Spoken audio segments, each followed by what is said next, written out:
So thank you everyone for joining, and for those that are new to Horizons in Neuro-oncology, this is our third in the series this year. And these sessions are recorded, so please, if you do mind recording, please just send me an email. I'll try to make sure that videos can't be seen.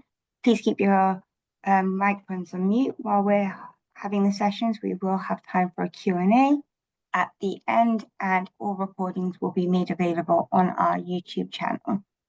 And I'll hand over to Matt. Thank you very much. So it is my great delight to invite some people from brainsTrust to talk about their work. So I think I have been working with Helen on and off for more than 10 years.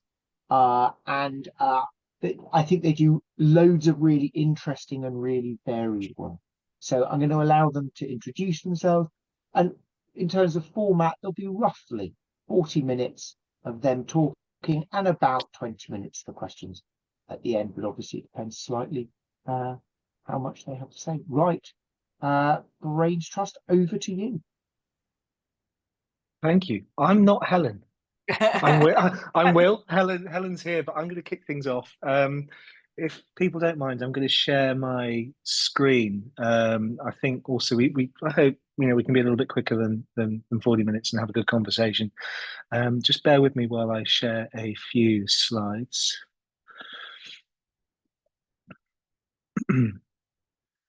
So you should all be able to see my screen now.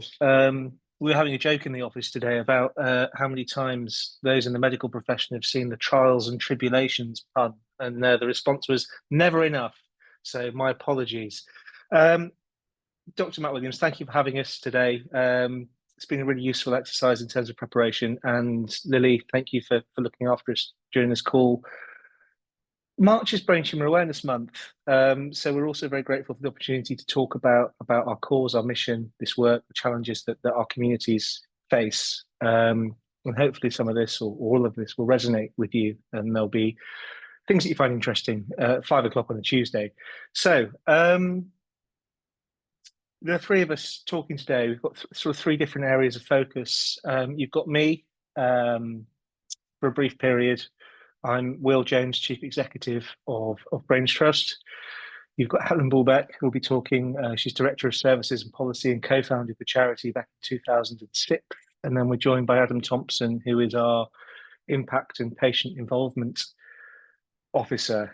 The things we're going to talk about, we've got sort of a bit of a charity 101, which provides, I hope, some useful context and some interesting, I suppose, opportunities and challenges that may be novel to you.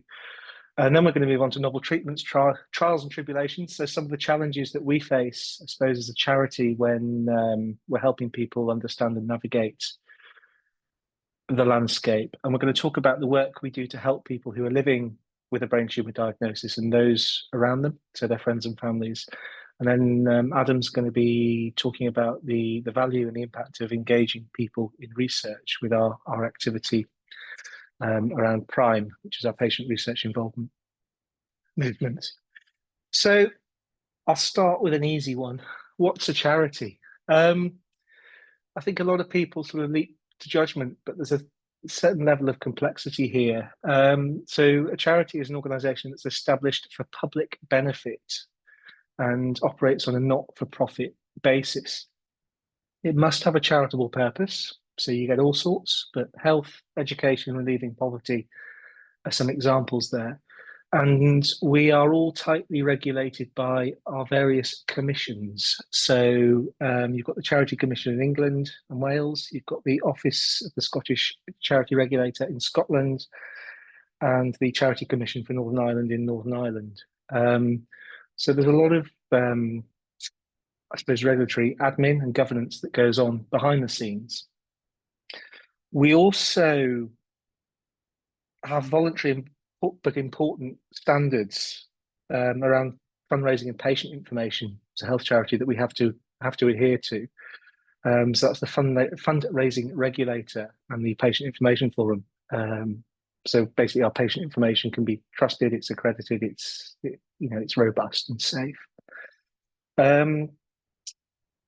hopefully this is useful background, but things like public benefit, not-for-profit, charitable purpose, bear those phrases in mind, because when we come to talk about novel treatments, they'll pop up again. So how charities run, we've got a board of trustees. They're responsible for oversight, strategy and compliance. At brainsTrust, they're all volunteers. Most charities they are. They are bound to act in the charity's best interests, and they have a legal responsibility to ensure financial accountability, proper use of funds, and adherence to the charity's mission. So I suppose they're our bosses. We meet 4 times a year. I think trusteeship can be quite a rewarding role for those considering it, for prospective volunteers, particularly where you have opportunity to engage in generative matters. So strategy, we've done a lot of work recently around policy, around novel treatments, and working with private practice. So trustee input there has been very, very valuable.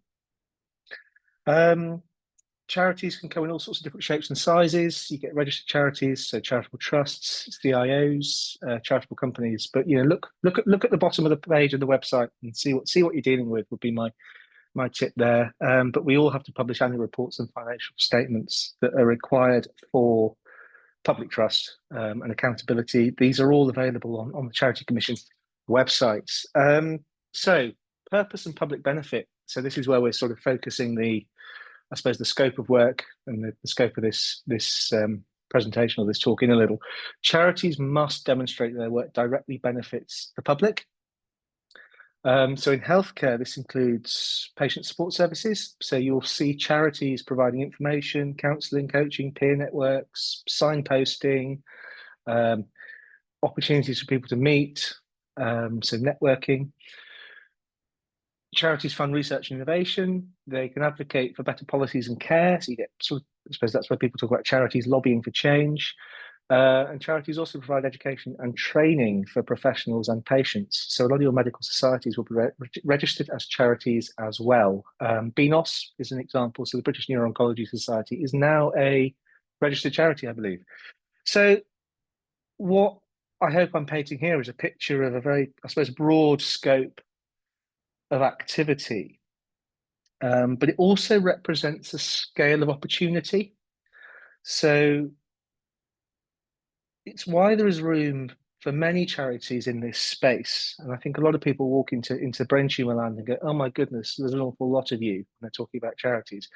Yes, we're all similar, but we are also all slightly different. And the reason we can be different is because of this scope or scale of opportunity that is there. So consider charities, please, as a vibrant ecosystem that are there to support and to help clinicians, patients, politicians. We've all got different groups of stakeholders and we're all doing slightly different work, but largely for the same ends. Funding and sustainability. So charities also have to think carefully about where they get the money from. So grants, so from other charities or research bodies, donations, that's individuals, corporate partnerships. That's an important consideration as well when we're talking about novel treatments. Fundraising events, a lot of the people we help, for example, like doing things for us to give back. Trading and social enterprises. So we're bound to, yes, we've got to raise money to do what we do. We've got to use funds efficiently, effectively, and ethically to ensure maximum impact for the people we help. So how do we work with medical professionals? Or how do you, if you want to get involved, how can you? So collaboration to support patients is a good starting point. So whether that's contributing to talks to patients or support groups or signposting information, which is the next point, referring patients to non-clinical support, so information, well-being, peer networks, and you'll hear shortly that a lot of the challenges that brain tumor patients face are not challenges that are addressed in the clinic. They're challenges at home, not being able to drive, not being able to work, changes in relationships, fatigue, personality change. They're all things that require slightly different strategies, and charities can help there. You can contribute expertise for advisory roles or partnerships. You can raise awareness of charitable resources, so charity information, for example, or patient information in healthcare settings. And Another important one, I think, is collaborating on understanding the real needs of the people we're all here to serve. So the Cochrane collaboration is a good example of where that has happened for the benefit of the brain tumor community, where there has been a priority setting partnership. About us, so there's a bit of a shift here. That's the Charity 101 done. This is both who we are and how we work. So first and foremost, we're people. You know, we're a team of humans at brainsTrust, but also the people we're here to help. They're not just patients; they're all people as well. This is Barty. He's a meningioma patient, but he wouldn't call himself a meningioma patient. He's a rugby player, and the last thing he wanted to deal with was his brain tumor. He wanted to get back to playing rugby, and that's kind of the journey we helped Barty on through coaching, counselling, linking him into others, and helping him establish. So I'm moving my video so I can see the text. Helping him establish a meaningful network to help him get back on his feet after two rounds of surgery to resect his brain tumor. He has recently finished a stint playing rugby professionally in Spain, and he's now wanting to give back to the community, which is, I suppose, the best possible outcome for him. But his goals were not clinical; they were kind of a means. You know, the clinical goals, I suppose, were a means to achieve his life ambitions, his life goals. So we're here for a world where people with a brain tumor are involved in their care, but they're resource supported and confident, and connected, so they can live the life they want, like Barty, because they're people first and patients second. And that's how I suppose it's the underlying principles of how we deliver our support service, how we choose or select the information that we produce, and also how we work with patients to access novel treatments and trials. So, part 2. Support with access to trials, treatments, and therapies. I feel there's a new normal. I don't think we've ever seen a patient population as engaged, I suppose, with the therapeutic landscape as they are today. And I don't think there's ever been more scope or opportunity for patients to explore novel treatments. And that's within and without the UK. People are much more informed, they're more proactive, they're better networked. And, you know, I think at brainsTrust, we're partly responsible for that, for better or worse. And as a result, you know, patients are learning from each other. We also have willing clinicians who are keen to support patients in trying new things. This is both a challenge and an opportunity. Access is patchy. As I say, you know, it's not. There are geographical challenges. There's challenges around sort of clinical desire to signpost novel treatments and therapies. Advances are available readily in some countries, you know, with varying eligibility criteria. And there's a lot for patients to explore. As a result, people struggle. There's compassionate use programs, private treatment options, added complexity with geography. And we, I suppose, alongside the patients, are trying to help.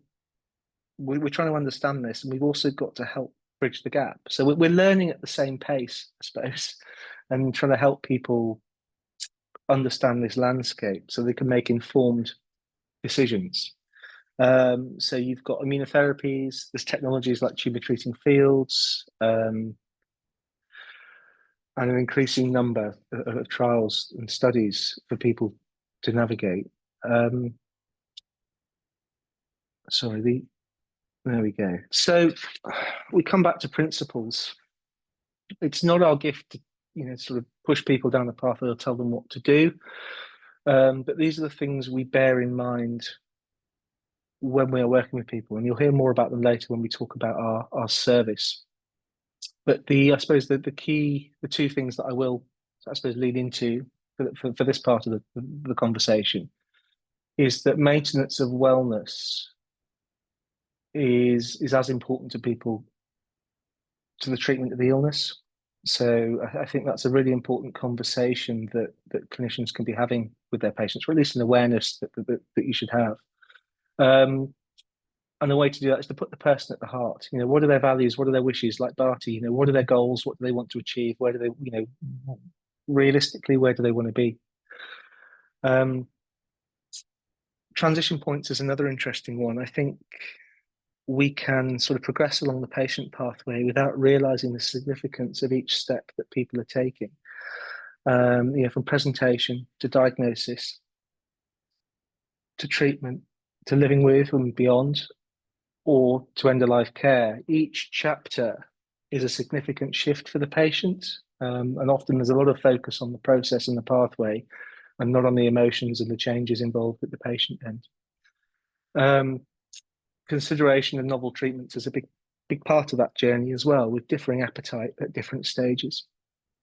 So some of the challenges with novel treatments and therapies, I'm sort of wearing my heart on my sleeve here and maybe oversharing, but these are some of the things that we're dealing with at brainsTrust. And this is all things in the novel treatments and therapy space. The new normal. So there's a weight of expectation that there is something for me when I'm diagnosed with a brain tumor that's out with the system. There must be some international treatment available or a new trial that I can get involved with. But the reality is, yes, there's more than there's ever been before, but there's still not much. And the eligibility criteria can be very restrictive. So we spend a lot of time helping people, I suppose, manage disappointment and frustration. There's a real distance between what people expect and what's available. Often, particularly with high-grade patients, we're called by a desperate carer or a family member. And a challenge for us is actually getting to the bottom or to the center of what the patient wants.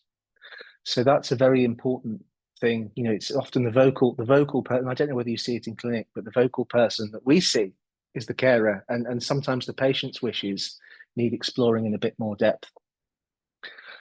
For profit and not for profit, we're finding ourselves in a space where people are having to pay, and they're having to pay an awful lot of money to try new things.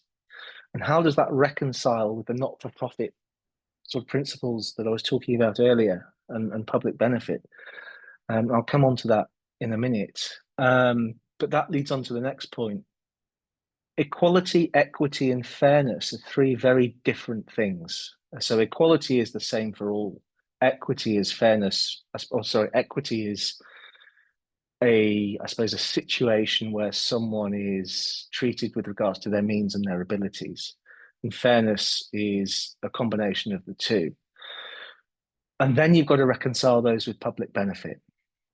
So this, I suppose, is a thesis in itself, but what's right? So should everyone have access to expensive treatments? Should only those that can afford it have access to expensive treatments? How do we make it fair? And what is the role of charity that is working for public benefit in the context of this landscape? It's a really fiddly situation, and we're still sort of finding our way through it. And there's also increasing complexity in the ecosystem, you know, from policy down to the local. Signposting's harder, the goalposts are moving, the regulatory landscape can be frustrating. And there's a lot, you know, as a small charity that I think we've got to learn and to be aware of as we're helping people navigate this. And that's before you get onto the international stage with access to clinics like IOZK, DCVax, and international, I suppose, companies like Novacure with tumor treating fields. There's a lot going on that we need to understand. Another important point is this: patients are going to access treatments that are available to them with or without us, and that's without charity, and that might be without their clinical teams. And crowdfunding has been a big enabler here, for better or worse. So the UK crowdfunding sector was valued at £724 million in 2023. It's expected to grow at 10% year on year in 10% in 2024. That's huge, and a lot of that is for health. I don't have the figures, it's sort of breakdown, but most of the crowdfunding pages you see are for people seeking treatment in desperation. Cancer Research UK, their income in 2023 was £684 million. So you've got a competitor in the marketplace, and it's taking money out of the charity sector. It's unregulated, and I think it's potentially dangerous. And I think charity has a role to play in providing a safe place for people, a safe and supported place for people to raise funds for treatment that is safe, that they couldn't otherwise access. The charity sector, in the face of sort of burgeoning crowdfunding, the charity sector is facing rising costs, reduced funding, and increasing demand. So there's a really interesting situation unfolding that I think it's important that we're a part of. So those are some of the challenges. We've also got risk to mitigate. So I talked about accessing novel treatments and keeping things safe. And this is some of the steps that when you choose to access treatments through a charity like brainsTrust, these are some of the things that are in place at the moment, and it's a growing list that we have. The 7Ps. So we've got policies around how we work with clinicians, how we work with private practice, and how we work with third-party treatment providers. Parameters. We work very closely because a charity, going back to that opening slide, as a charity, we have to work for public benefit. We have to work with purpose and a focus. So every pound we spend has to be for a reason. And we work very, very closely with the patient to help them establish the goals, the treatment they're going to access, how much it's going to cost, and how that's structured. So it's a very tightly defined scope.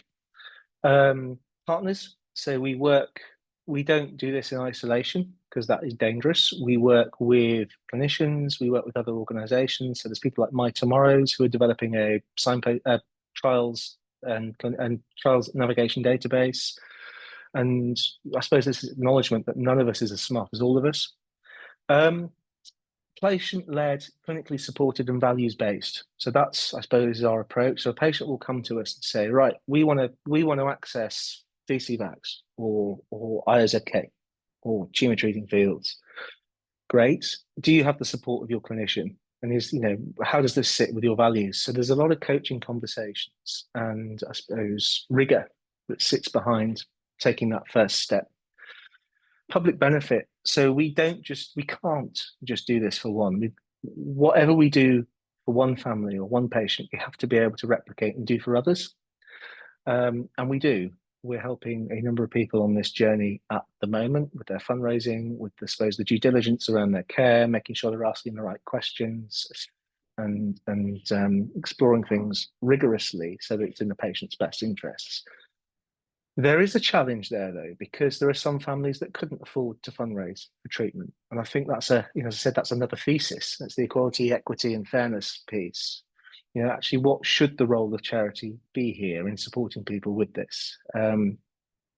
Because I suppose, yes, there is public benefit, and then we can do this for multiple families. We could do it for all, but not everyone has the means to fundraise for treatment. So, maybe there's a policy role that needs to be sitting, I suppose, concurrently to this to make sure that access is easier, fairer,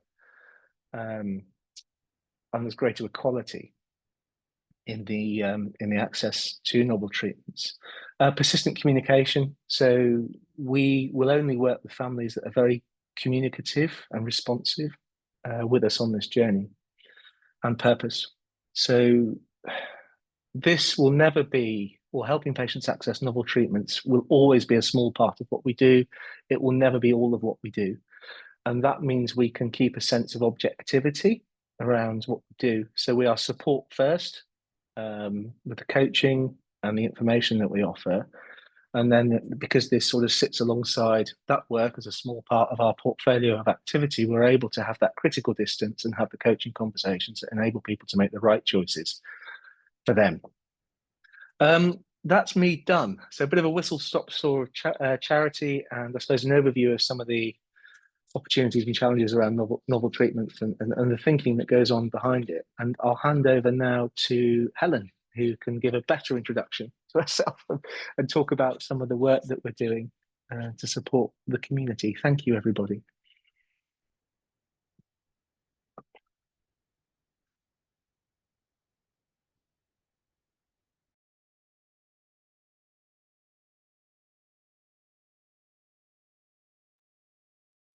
I think you're muted.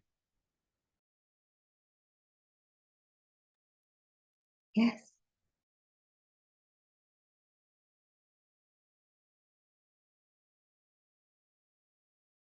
Try again. Right, you can hear me now. Brilliant. What can you see? Nothing right this minute. Okay. Right, I'm going to start over. I'm sorry because I know we're really short. That's all right. I think we're doing well time-wise. I think she's dropped out. No, we've lost that in time. Might have hit a button by accident. Yeah, That's we'll give 1 minute.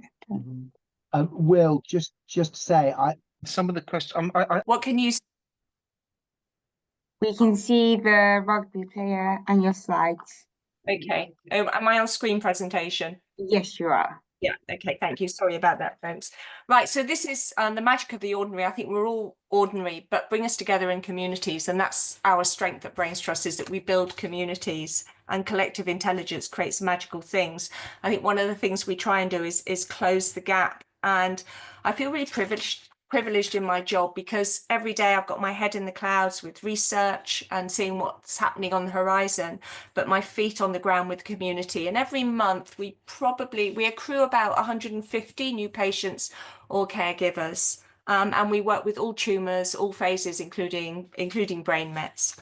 So why do we do this? Well, Will's gone into some of that when we talked about Barty. We truly believe that we're people first, patients second, and increasingly as we live longer with primary cancers, and we know that 40% of cancers will metastasize to the brain, and we've got doubling, tripling of therapies and combination treatments, so quality of life is increasingly being foregrounded. And being a patient is only a small part of how we live. And I think, we understand that if people are resourced, they feel more resilient, better able to face the challenges that living with a brain tumor brings. So when people are diagnosed, research shows that they'll do one of four things. In crisis, so traumatic events, but can also be the culmination of minor stressors. People will either succumb, they're overwhelmed, they need extra intervention. They might survive, but with impediments, so they're affected or hurt, or they recover and they're resilient, they bounce back. They're not permanently damaged. And resilient people get that bad things happen and they know that suffering is part of life. And this stops them feeling discriminated against when tough times come, or else they thrive. They go beyond where they were before, and the crises and changes that have enabled them to flourish, and these changes become permanent in our DNA. And I'm a great believer in that you always pitch high, so that's where we would like everybody to get to, but we realize that people have had various journeys to get to this point, and we know too that some people, when they're diagnosed with a brain tumor, they've already got mental health issues, so it's very, very hard for them. But there are tweaks that we can make that help us build up our emotional strength and elasticity so that you can move from fine to flourishing to empowerment and self-efficacy. So I'm going to just showcase two patients to show you how we might help them here. We've got Andrew. His challenges are huge. He's got the disease trajectory, high symptom burden from being diagnosed with a glioblastoma. He knows that there's going to be progressive neurocognitive and neurological decline. He's got the pressure of teleological time, that sense that time is running out. There's a lack of support. He's geographically removed from his family. He's living with uncertainty. He's also in a permanent state of heightened emotion, and every single conversation he has is on treatment. And none of the conversations that will happen on his clinical pathway actually deal with the existential things that he's dealing with, which he wants to be a dad for his children in the time he has left. But he's sofa surfing, he doesn't have any income, his ex-wife is angry with him because he can't afford child maintenance. And the chances of him getting a job are nil, and he won't go and talk to his GP about his problems because he's only got a 10-minute appointment.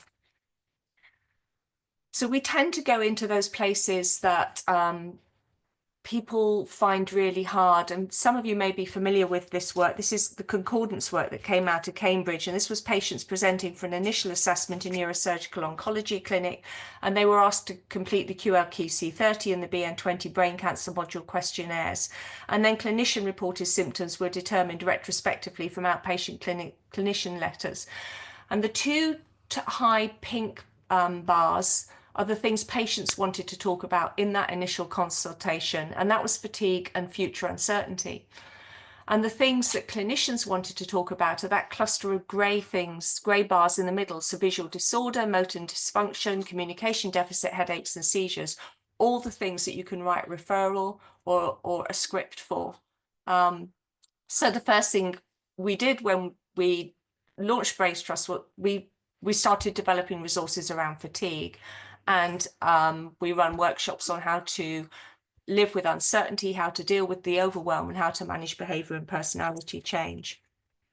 I'm going to skip some slides because I'm aware of time. You know, day-to-day interactions are telling us that we've still got a long way to go. Patients experience loss of relational closeness and become socially inactive. They pull up the drawbridge. They're bothered by changes in the potential future disutility. They feel guilty about the distortion of family life, which they feel they've caused. And then they're concerned about vitality, their role limitations, emotional well-being, mental health and quality of life. And all of these things matter because they're an important decision factor for patients when they're thinking about what their treatment choices might be, which also might be to choose not to have any treatment. So their considerations are very complex as the varying survivorship, the variable trajectory, disabling complications, the frequency and severity of these, the loss of identity, and then the life context, the resilience and lack of ability to cope. And the same with caregivers. They have a very different discourse, which leads to a poor quality of life. And this is at a time when they have to be an enabler for others, be secure with uncertainty, be open with not knowing, take risks, and also ensure at the same time that their own inner dialogue is constructive. And then we have Colin, somebody else we've been supporting. He's been able to build resilience, he's reduced his isolation, and he's strengthened his resourcefulness because every single conversation we have with him at every touch point is about how can he maintain his wellness, not his treatment of illness. So in his toolkit, he understands the risk versus benefit. He sets goals which he knows have to be agile and adaptive because he's going to have the progressive decline. And he visits those goals often in a coaching conversation with us. He's open to change and he loves positive emotions, and that's what he focuses on. He has healthy relationships with his family and his grandchildren, and he finds workarounds to problems, which often he'll discuss with his wife. He has meaning and purpose in his life, and though the way that he creates purpose may shift, he ignores the media, and he never says, "I'm fine," because he knows there's a problem with fine, that just saying that means he's glossing over what's really going on. So how have we helped Colin, and how are we helping Andrew to move to the space? So it's about developing agency in people living with a brain tumour so that they become co-pilots in their care. And we understand that patients need the tools, the networks and the license to be people first before they're patients. And we need to create a shift from being a passive participant on their journey, which is where Andrew is, to being an active participant, which is where Colin is. So we demystify the complexity and sophistication of the biology, the design of trials, and we build resilience with our community so that they're comfortable with uncertainty, which is not the same as feeling unsafe. And we do a lot of work around surfacing their values with them so they understand how their values are playing out in their current context and they can understand the risks better.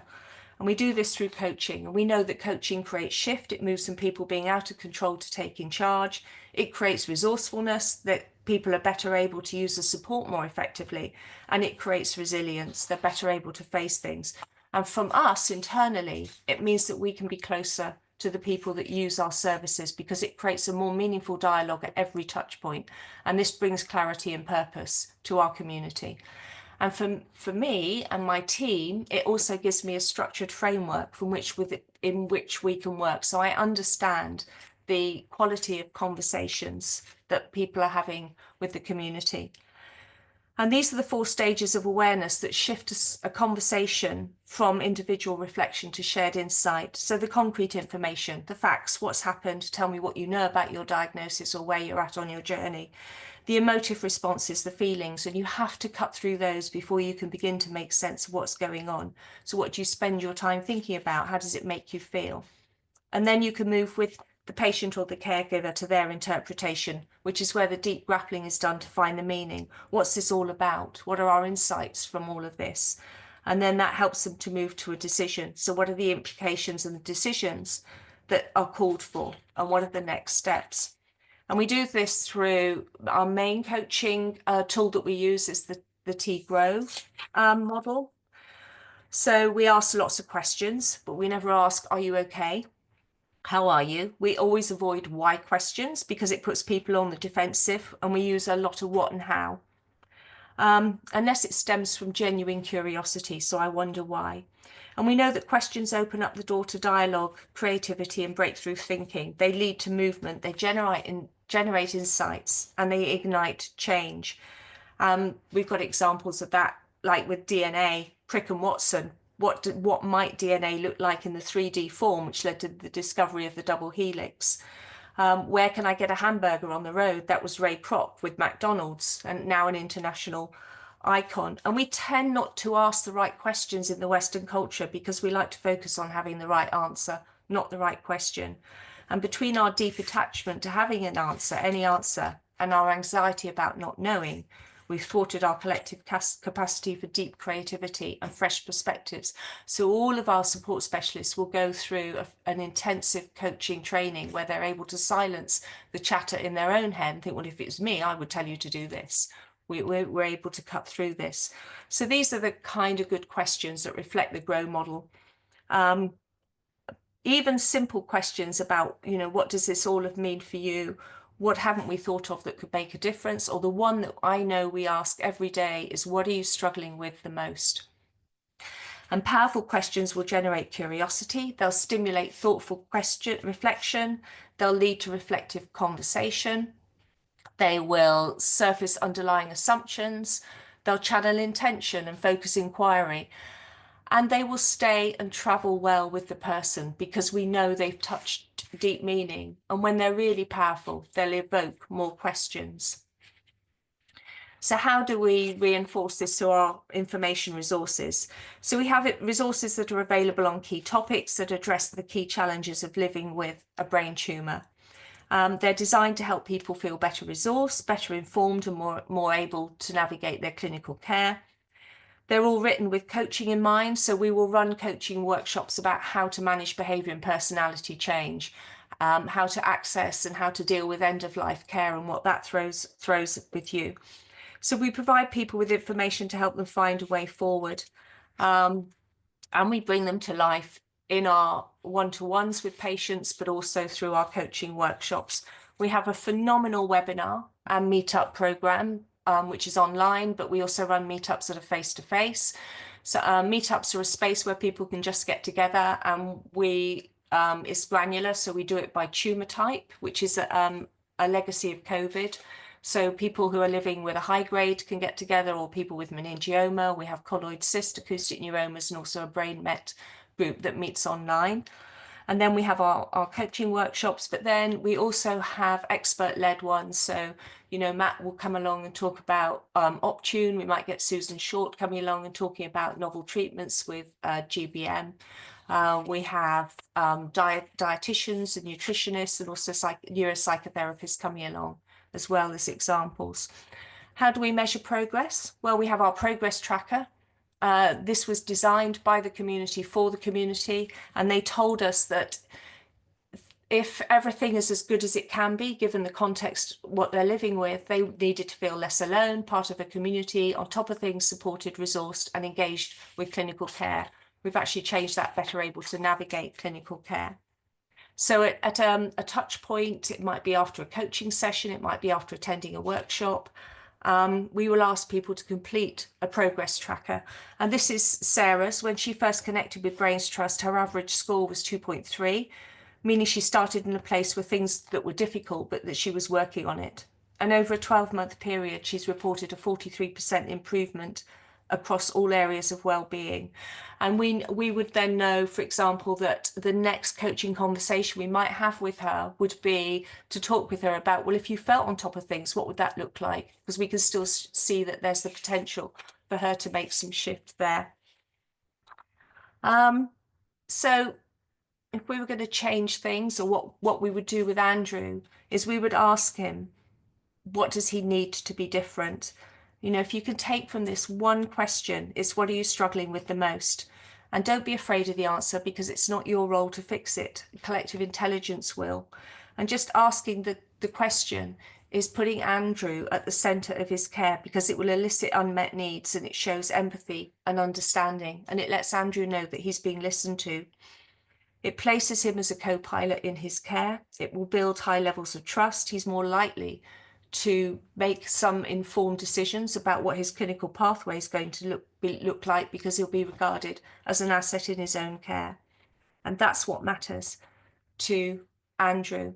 We find that a lot of patients come to us demanding counselling, but when we have the conversation with them and we explain the difference between coaching and counselling, 90% of them would always opt for a coaching relationship with us first. So that's me done. I'm going to hand over to Adam now.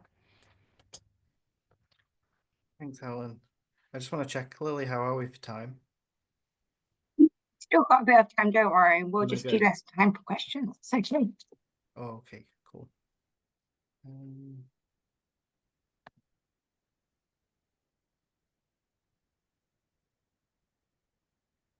I always wonder how people get confused with the interface on here, and then I do it every time as well. It's Yeah. also the change between Zoom and Teams. I think it's the consistency. That's probably it. You see a giant Prime logo. Yes, correct. Cool. All right. I'm kind of glad that I've gone at the end, because I think the context provided by Will and Helen really lend itself to why we're running this service. So as Will mentioned earlier, and commented on, this is our patient research involvement movement, which is a service that attempts to bridge the gap between, and does bridge the gap between, the patient and caregiver community and the clinical research community. And we do that through what is called patient and public involvement and engagement. So here's just an overview of this service. I just want to talk a little bit about it so that anyone who's not aware of patient and public involvement gets a little bit more insight into how the patient voice is used in research, but also about the work that we're trying to do to improve the quality of research that's taking place. So the types of things that we do, providing education and news, both to the patient and caregiver community and to the research community, providing clinical research support. I'll go into that in a little bit more detail as well soon. And like I'm doing now, raising awareness of the work and how important it is. So just to define patient and public involvement, it's been defined as research carried out with or by members of the public, rather than to, about, or for them. So the key part of that there being that patients and the public are essentially on equal footing, and are given a level of respect where their input is valued to a higher level than just being there to read about it or be showed what's happening. You know, it's less of a tick boxing exercise as much as it is a collaborative process. And there's just some more context here on the difference. So I think when we talk about involvement versus engagement, it's quite easy to put one on a pedestal above the other, but they're both very valuable. And engagement can offer a lot in the way of input where somebody might not necessarily have the time, energy, or bandwidth to engage at a high level or be involved at a high level. So yeah, just some context there that discussing things on a general level is also valuable. And a combination of both is usually key to really good patient input. So this service, like I said, puts the community, the patient and caregiver community, in touch with researchers for the mutual benefit. One being that it benefits the quality of the research because that lived experience is involved, and that might be through focus groups, surveys, being on trial management groups and steering committees, and providing input on documentation, patient-facing materials, all that type of thing. And through that type of work that we've been doing over the last 4 years, here are just some of the highlights of things that we've done so far and things that we're proud of. We have a close working relationship with Brain Tumor Research. They fund the project, and so we are collaborating alongside them on promoting the service. We're really proud of the relationships that we built with people in the space, both, again, patients and caregivers, research institutes, and the range of work that we do in the space too. And I'll get a little bit into some of those projects. So I'm going to talk a little bit about what the service looks like in practice. This is an example of a case study of a project that we worked on. So I'm just going to run through it step by step. How the service usually works is that we'll hear from someone who needs our input. In this case, it was Dr. Gerben Borst, who works at the Christie in Manchester.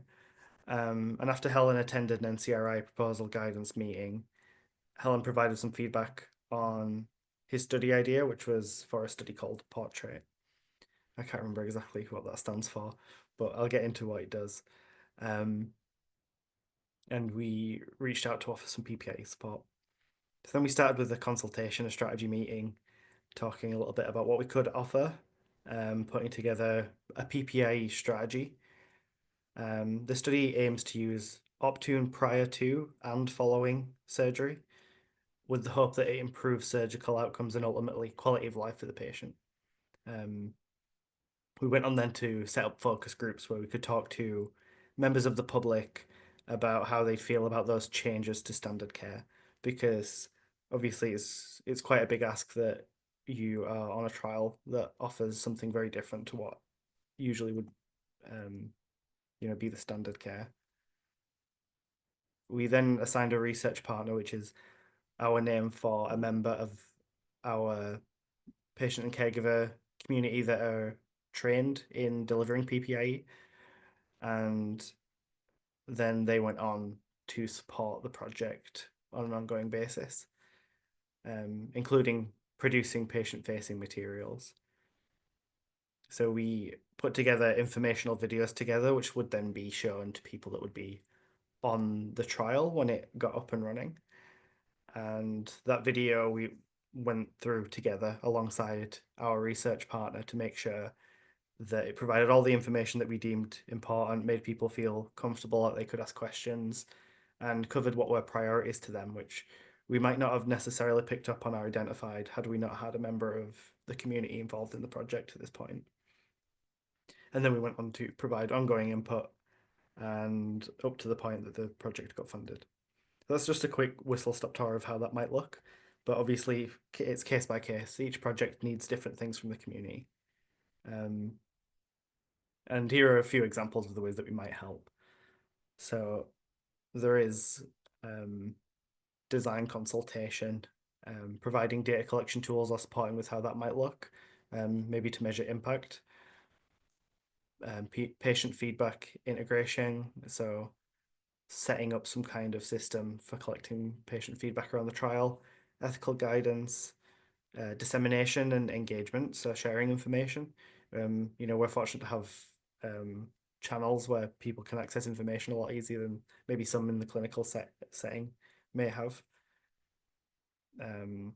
Providing recruitment support, guidance on how to approach people to be involved in a trial and what that might look like. Often that's one of the hardest parts of a trial, is the right approach, because sometimes people are absolutely at the worst that they could possibly be in terms of their well-being when they're approached to be involved in a trial. And so how that takes place is really important. It's really important that you get it right. And here are a few examples of the types of projects that we've been involved in, with some specific examples. Ones that we've supported through the patient involvement service. So there is Attract, which uses precision medicine technology to better stratify patients to correct drugs that would improve their well-being, and so it's less of a gamble. Legato, which is a large European study that we're currently supporting. Brainatomy is a pediatric study aiming at identifying which brain regions are most and least safe to operate on for children. And we've been supporting them for years, and they've just been funded for another round. hope for ABI is an intervention tool to help people with sexual and mental well-being. And this is like a course that people work through, and it helps with communication and their sense of identity as a result of having an acquired brain injury, which does include a brain tumor as well. We worked on a meningioma seizure study, which collected feedback on how people manage those types of symptoms and aims to create an intervention that can support them handling them moving forward. Work that looked specifically at how clinically vulnerable people manage their diagnosis and prognosis, as that is quite different. And a fatigue intervention tool, and that was created as a part of someone's PhD. So it's really such a wide span, and this is just a small snapshot of the types of things that we're involved in, but I hope it paints a little bit of a picture of the scope. So that is a whistle-stop tour of Prime. If anyone wants to get in touch with me and talk about it anymore, be that as a patient, caregiver, member of the public that would like to be involved in supporting the work, or in a more clinical setting to talk about it from that perspective, my email address is there. But that's all me. Thank you very much.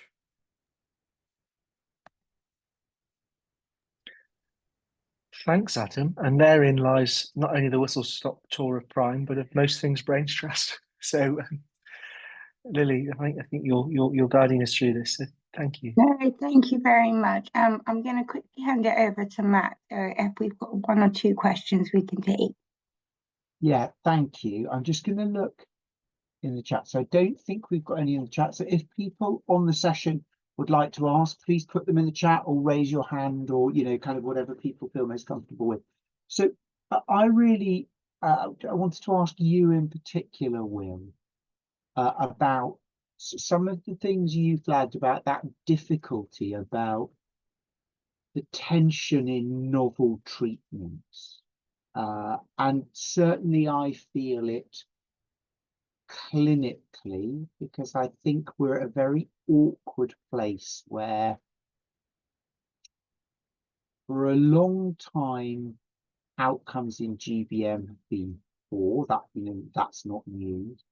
For quite a long time there was no good data for anything, and so one could realistically say that what you're being offered is the right treatment.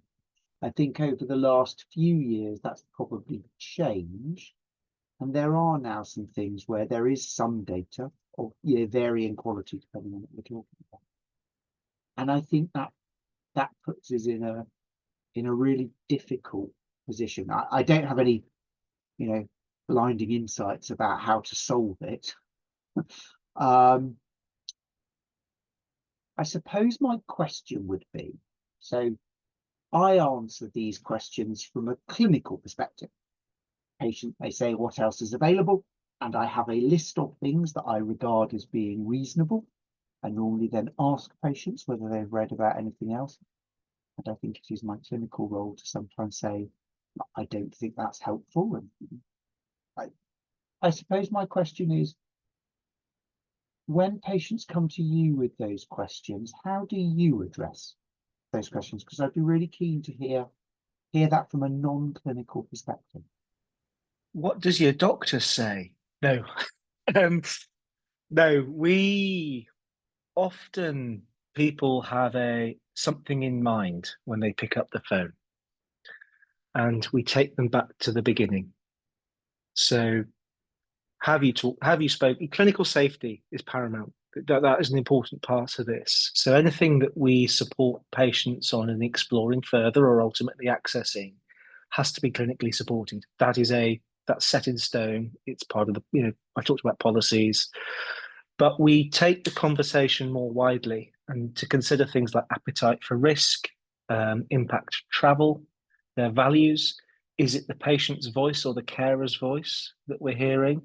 And I think we're very privileged in that we are in a space where we get to talk to the whole human. We don't have a clinical agenda. It's we're talking to the person, and we don't tell anyone what to do, but we help them make an informed decision. And I think I can't remember the exact words. In fact, I can find them. It's patient-led, clinically supported. I suppose is the outcome that we're looking for.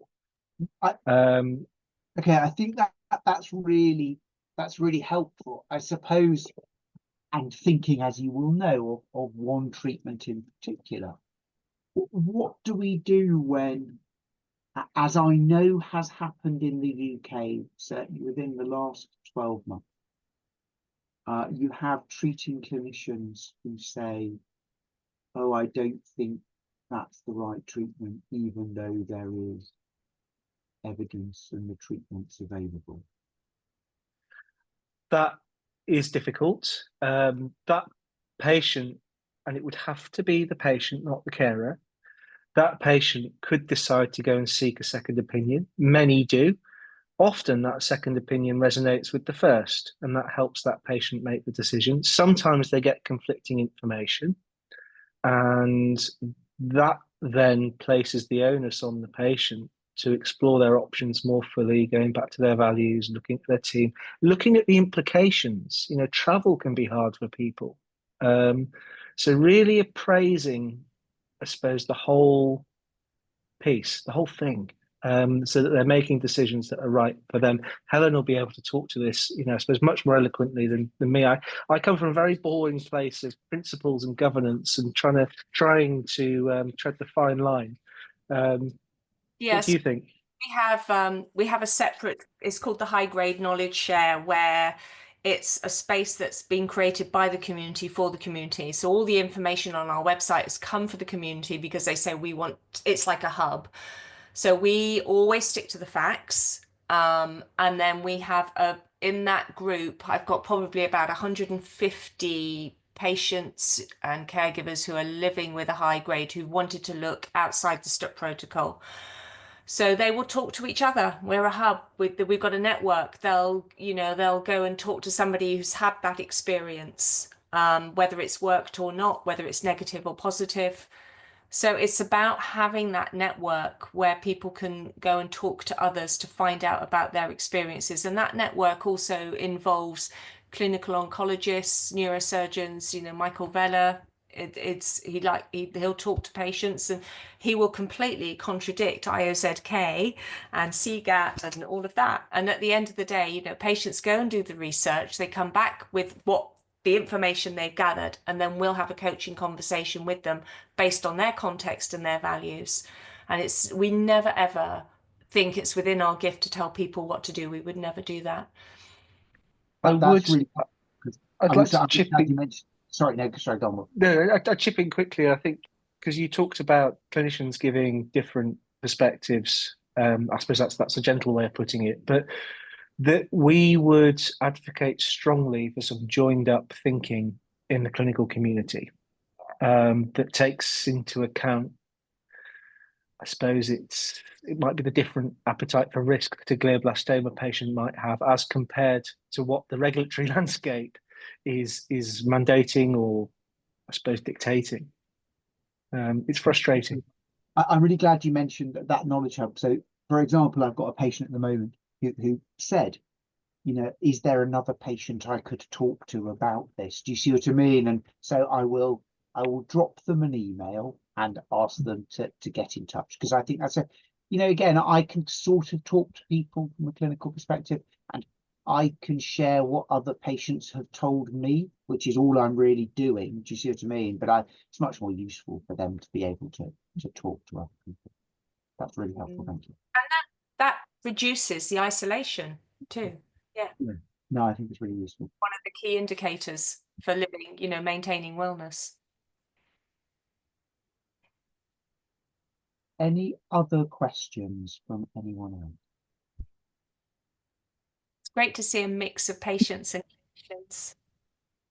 I think I'm just going to quickly ask a question, which was, did you find, I know you mentioned that when someone comes along and they're saying they want counselling and then they understand that coaching, how have you found that transition, and do people understand then the nature of the coaching, that it's like working together, being guided, as opposed to just an offload or a decision being made for them?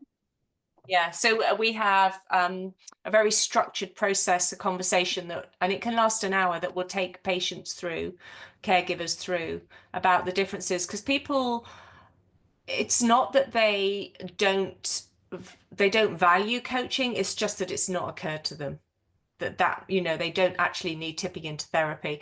The ones that we do find need counselling are the ones that I mentioned earlier, that have already got some mental health issues before they were diagnosed with a brain tumour. We do have a rapid access counselling service that we can refer patients to, but 90% of the time I said actually they are dealing with the immediacy of their diagnosis, or they're at a transition point where they might have some progression, and it's the short-term fix that they're looking for. So that's why I think they like coaching. Yeah. No, thank you. And I think it just provides, when you were talking, that element of maybe some empowerment for them and feeling a lot more in control of a situation, as opposed to just being told. No, thank you. They've been able to choose what type of intervention they want. Yeah. Thank you so much, and sorry for keeping us over time. That was also my issue for putting everyone on mute before when you enter, so I take full responsibility for that one.